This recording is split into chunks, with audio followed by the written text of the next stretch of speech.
네, 이어지는 시간은 허반석의 작전 리포트 시간입니다. 증권가에 쏟아지는 리포트들 하나하나 분석해드리는 시간이죠. IR 분석의 신 허반석 전문위원과 함께합니다. 안녕하세요. 안녕하세요. 네, 이렇게 매주 수요일마다 스튜디오로 직접 모시는데 오늘 반도체 업종에 대해서 또 어떤 종목일지 바로 확인해 볼게요.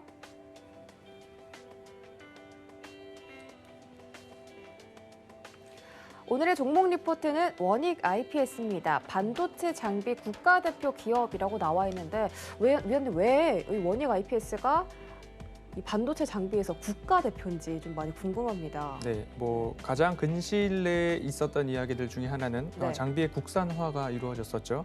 그리고 앞서서 이제 리포트 내용 중에서도 말씀을 드리겠지만 90년대 초반부터 우리나라의 반도체 성장과 함께 궤를 같이 한다라고 말씀을 좀 드릴 수 있을 것 같습니다. 반도체 장비를 개발하기 시작한 기업도 원익 IPS고 반도체 장비들을 국산화하는 데에서도 두각을 나타내고 있는 기업이 원익 IPS고 그리고 반도체 장비사 중에 해외 수출을 하거나 기술력을 인정받은 기업 중에 대표 기업이 원익 IPS고 기업의 덩치로 보더라도 원익 IPS가 대장주 격이기 때문에 국산화에 좀 초점을 맞춰서 제가 지난해 10월 정도에 국가대표 반도체 기업이라는 이야기로 소개를 좀 드려봤습니다. 그때가 생각이 나서 네. 반도체 장비 중에서 국가대표 기업 원익 IPS라고 제가 한번 붙여보았습니다. 네, 국산화 장비라고 하니까 또 이 원익 IPS가 국내에서는 특히나 이 반도체 쪽에서는 대장이다라고 말할 수 있을 만큼 또 모멘텀 갖고 있다고 하는데 지금부터 분석 좀 자세하게 부탁드리겠습니다. 네, 원익 IPS 리포트를 3가지 정도 살펴볼 텐데요. 7월 8일자, 8월 10일자 IBK 투자증권 리포트와 8월 3일자 키움증권 리포트를 살펴보려고 합니다. 원익 IPS는 앞서서도 말씀을 드렸지만 원익홀딩스에서 인적 분할된 회사이고요. 그리고 반도체, 디스플레이, 그리고 솔라 장비를 주로 제조하는 사업을 영위를 하고 있습니다. 장비 및 장치, 유지 보수 등에서는 매출이 5% 정도 나오고요. 그 외에는 앞서 말씀드린 반도체, 디스플레이, 솔라 장비 제조를 통해서 매출이 95%를 이루고 있습니다. 그간 시원치 않았던 국내 반도체 섹터였습니다. 삼성전자와 SK 하이닉스도 그렇고요. 그 하위 장비, 소재, 부품, 후공정 모든 기업들이 대부분 섹터 내에서 종목별 장세가 조금 나오기 시작을 했습니다. 삼성전자의 캐펙스 투자가 이제 이재용 부회장의 가석방으로 인해서 M&A나 투자, 활력을 찾을 수 있을까에 대한 부분들의 기대감들이 높아지고 있어서 이번 주는 월요일부터 반도체 장비를 좀 다루고 있죠. SK 하이닉스도 메모리 투자 쪽으로 투자 재개 그리고 매출 성장이 기대된다라는 부분 어제 또 살펴보기도 했습니다. 이렇듯이 이제 원익 IPS 장비 쪽으로 좀 살펴볼 때가 되지 않았나라는 말씀을 드리고 있고요. 원익 IPS는 앞서서도 국가대표 기업이다라는 말씀을 좀 드려왔는데요. 98년도 이제 국내 반도체 성장과 함께 궤를 같이 한다라는 말씀을 좀 드렸습니다. 98년도 세계 최초로 ALD 장비 양산에 성공을 했고 그리고 명실공히 반도체 산업 소부장, 소재 부품 장비 그리고 국산화에 있어서 최전선 플레이어로 좀 활약을 한 기업이다라는 말씀에 결국엔 국가대표급 기업이다라는 말씀을 좀 붙여보았습니다. 그리고 2004년에는 CVD 장비 개발 및 양산에 성공을 했고요. 그리고 리포트 내용 중에서도 이어서 말씀을 드릴 거고 CVD 메탈 베리어 쪽으로의 장비도 도쿄 일렉트릭이 독점하고 있었던 장비를 국산화에 성공을 또 했습니다. 이렇게 열심히 개발을 하고 있고 거기에 더불어서 매출과 영업이익도 여지없이 좋아지고 있는 기업이기 때문에 원익 IPS가 이렇게 장비 업종 중에서 그리고 또 원익 계열사 중에서도 큰 버팀목을 하고 있다라고 좀 보시면 좋을 것 같습니다. 이어서 이제 실적도 좀 말씀을 드려야 하고 여러 가지 말씀을 좀 드려올 텐데 좀 생소하신 분들도 있기 때문에 좀 빠르게 기업에 대한 이야기들을 조금 더 말씀을 드리겠습니다. 반도체 장비 사업으로 1분기 기준 매출액의 57% 이상이 반도체 쪽에서 매출이 발생을 하고 있다라고 말씀을 드리고 싶고요. 조금 더 긍정적으로 볼 수 있는 부분들은 메모리 향 매출과 비메모리 향 매출이 있을 텐데 ISC를 말씀드릴 때도 그렇고 여러 가지 반도체 그리고 하위 섹터를 말씀드릴 때에 메모리향 매출 비중에서 비메모리향 매출 비중이 높아지면 높아질수록 수익성에 있어서 그리고 영업 이익률에 있어서는 긍정적으로 평가를 할 수 있다. 비메모리향 반도체가 고부가 평가를 받고 있기 때문에 그렇다라는 말씀을 드리고 싶습니다. 반도체 장비 중에서는 증착 공정에 해당하는 CVD나 ALD 그리고 산화 공정으로 하는 옥사이드 그리고 플라즈마 화학 증착 장비인 PECVD까지도 원익 IPS의 주력 장비로 구분을 할 수 있겠다라는 말씀을 좀 드릴 수 있을 것 같고요. 그리고 또 한 가지는 앞서서 도쿄 일렉트릭이 독점하고 있는 거의 과점하고 있는 장비 중에 하나가 금속 메탈 CVD입니다. 이를 반도체 8대 공정 중에 하나인데 원익 IPS에서 국산화를 성공을 했습니다. 그리고 이미 지난해부터 SK 하이닉스 청주 공장에 납품을 했고요. SK 하이닉스 청주 공장은 핵심 낸드 생산 기지로 알려져 있기 때문에 이곳에서 큰 문제 없이 잘 가동이 된다라고 한다면 이 CVD, 금속 메탈 CVD 이 장비는 국내에서 조금 더 윤곽을 내고 원익 IPS에서 미래를 먹여 살릴 수도 있는 그러한 장비로까지 확장할 수도 있는 그런 기술이다라고 보시면 좋을 것 같습니다. 이 장비가 반도체들을 이제 서로 연결하는 금속 선들이 합선되지 않도록 메탈 베리어라고 할 수 있는데요. 결국 이 금속 장벽 서로 합선이 되지 않는 굉장히 미세한 반도체 금속 선들이 합선되지 않도록 하는 그 핵심 장비다라고 말씀을 드릴 수 있고요. 이 금속 배선 공정뿐만 아니라 증착 공정에도 활용이 가능한 장비이기 때문에 앞으로 조금 더 기대되는 핵심 전력이 될 수 있겠다라는 말씀 드리고 싶습니다. SK 하이닉스뿐만 아니라 삼성 공장의 화성 그리고 평택 사업장에도 도입을 위해서 테스트가 완료되어 가고 있지 않나라고 좀 전망이 되고 있습니다. 국가대표 기업이라는 이야기 결국엔 진입 장벽이 높고 이 장비들이 하루아침에 만들어질 수 없는 그런 기술력이다라고 보시면 좋을 것 같고요. 오랜 기간 동안 증착 공정에 있어서는 어마어마한 기술력 그리고 유의미한 성과들을 지금도 내고 있는 기업이기 때문에 국가대표라고 불러도 명실상부 인정을 받을 수 있는 만한 기업이겠다라는 생각이 듭니다.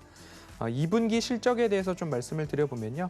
2분기 실적은 매출액 4,300억 이상 나왔고요. 영업이익은 1,009억 원. 전년 동기 대비로 하면 매출액은 42% 그리고 영업이익은 전년 동기 대비 96%의 신장을 보였습니다. 시장에서도 컨센서스 상회 이야기를 듣고 있는데요. 영업이익은 약 800억 원 정도 추정치가 나왔었는데 이를 26% 정도 상회한 1,009억 원을 기록하면서 매출 인식 기여도가 높았던 낸드향 장비 매출이 좋았다라고 좀 이야기가 나오고 있습니다. 디램보다 비교적 경쟁력이 높고 그리고 투자가 대규모로 나타나고 있는 낸드향 쪽에서 매출이 좋게 나왔다라고 한다면 앞으로 3분기, 4분기에도 좋은 실적이 이어지지 않을까라는 기대감이 조금 나오고 있습니다. 그러면 3분기 실적은 어떨까를 살펴보면 영업이익 1,133억 원이 전망이 좀 되고 있고요. 매출액은 4,200억 원 이상이 전망이 되고 있는데 2분기에도 컨센서스 추정치를 넘겼는데 3분기에는 직전 분기보다 매출액은 2% 그리고 영업이익은 또다시 11% 성장할 수 있다라는 이야기가 전망이 되고 있죠. 반도체 장비 실적은 소폭 감소할 수도 있습니다. 하지만 디스플레이 쪽으로의 장비 실적 증가가 기대되고 있는데 다시 한번 좀 말씀을 드려야 될 것 같습니다. 삼성전자에서 뭔가 더 투자에 대한 부분들이 확실시되어 가고 있고 결정을 하게 된다면 이제는 QD-OLED, 퀀텀 닷 OLED라고 불리고 있는 이 디스플레이 쪽으로의 기다려왔던 투자가 이어지지 않을까라는 생각을 한번 해보게 되는데요. 2분기 기준으로 반도체 쪽에서의 장비 매출은 3,670억 원을 좀 넘겼고요. 디스플레이 장비 쪽에서는 650억 원 정도가 조금 기록을 했습니다. 그러면 반도체 장비 쪽에서는 약 85%의 매출 비중을 보이고요. 그리고 디스플레이 쪽에서는 15% 정도의 매출 비중을 보이는데 반도체 쪽에서 지금까지 좋았던 흐름들을 이어가고 그리고 디스플레이에서 다시 한번 좋은 흐름을 이어져 간다면 3분기 이후 반도체는 그대로 유지만 돼도 좋고 디스플레이 쪽에서 호실적을 이어간다라고 한다면 오히려 원익 IPS에서는 이 사업의 포트폴리오 매출 비중이 85대 15에서 오히려 디스플레이가 조금 더 두각을 낸다면 조금 더 좋은 3분기와 4분기를 기억해 볼 수 있지 않을까라는 기대감이 있는 흐름입니다. 차트를 보고 이어서 말씀을 좀 드려보도록 하겠습니다. 허반석의 모멘텀 체크리스트에서는 차트상 저위험 구간에 대응을 하자라는 말씀을 드리고 있는데요. 지난해 10월 29일경 서울경제TV 저녁 방송이죠. 저녁 방송이 주유소 이전에 베스트 트레이딩 맨이었죠. 거기에서 10월 29일 제가 말씀을 드렸는데 시계를 조금 앞으로 당겨보면 이 당시였습니다. 이때 당시에 제가 말씀드렸던 추세선은 이러한 흐름이었죠. 이렇게 차트상 저위험 구간에 대응을 하시면 좋을 것 같습니다라는 말씀을 드리면서 이렇게 말씀을 드리고 지금이 원익 IPS 쪽에서는 차트상 저위험 구간이 될 것 같습니다라는 말씀을 드렸고요. 10월 29일 이후에 어마어마한 상승을 좀 이어갔습니다. 그 모습들이 이렇게 좀 나와 있고요. 지금은 그러면 어떻게 대응을 해야 할까라는 말씀을 좀 드려보면 이 추세선을 그대로 이렇게 연결을 했을 때 이 추세선이 올가에 대한 부분에 있어서는 고개를 갸우뚱하게 됩니다. 왜냐하면 매출액과 영업이익이 증가하고 있는 기업인데 이 추세의 대바닥까지 다시 내려올 것인가에 대한 부분은 저는 조금 어려울 수도 있겠다라는 말씀을 드릴 수 있을 것 같고요. 다시 한번 추세선을 좀 그어본다면 이러한 추세선이 다시 나올 수 있을 것 같습니다. 그러면 다시 바닥 권역으로는 이러한 흐름들을 좀 예상을 해볼 수 있는데요. 이 사이에 갭이 있기 때문에 주가의 조정이 조금 나올 수도 있을 것 같습니다. 업황에 따라서. 하지만 이 추세선상 이 구간을 너무 크게 내려오지는 않을 것 같다. 그 이유는 매출액과 영업이익이 증가하는 추세죠. 매출액이 불과 18년도 기준으로는 7천억이 채 되지 않았습니다. 6,500억 원에서 19년도 6,700억 원, 그리고 20년도 1조를 넘기면서 올해는 1조 3천억 원의 매출액이 전망이 되고요. 내년도는 약 1조 5천억 원, 그리고 후년도에도 1조 5,200억 원까지 좀 성장, 플러스 성장을 이어가는 기업이죠. 그리고 영업이익 측면에서도 올해 60%가 상승한 2,200억 원, 그리고 내년도 다시 20% 상승한 2,700억 원까지 양의 성장을 보이고 2023년도에는 2,600억 원으로 약 2% 내외로 다시 줄어들 수 있다라는 이야기가 나오는데 이 부분에 있어서는 앞서서 말씀드렸던 국산화에 성공하고 있는 장비들 그리고 디스플레이 쪽 매출과 이익이 증가한다면 충분히 수정도 가능할 수 있지 않을까라는 기대감을 해보고요. 매출과 영업이익을 말씀드릴 때 늘 강조드렸던 부분들이 플러스 성장을 하느냐, 피크 아웃이냐, 아니면 올해 또는 내년부터 음의 성장을 하느냐 이런 부분들을 좀 챙겨보시자라는 말씀을 드렸는데 22년도까지 플러스 성장을 합니다. 그리고 23년도에도 마이너스 성장률이 영업이익과 단기 순이익에 찍혀 있기는 하지만 2% 수준이기 때문에 충분히 수정치도 나올 수 있지 않을까라는 말씀을 드리게 됩니다. 원익 IPS를 지난해 10월 말씀드릴 때에 국산화 소부장 이야기가 많이 나왔을 때 제가 이런 말씀을 드렸습니다. 소부장보다는 조금 순서를 바꿔서 장비, 소재, 부품, 후공정 쪽으로 보시면 어떨까요? 라고 하면서 장비를 가장 앞쪽에 두고서 원익 IPS를 말씀을 드려왔습니다. 그리고 시끌벅적할 때 추세 고점에서 괜히 들어가지 마시고 조금 기다려 보시는 것도 좋겠습니다라는 리뷰를 드리면서 원익 IPS에 대해서는 고점을 좀 피하셨으면 좋겠습니다라는 말씀을 드려왔고요. 그리고 장비, 소재, 부품 순서 이후에 이런 말씀을 드렸습니다.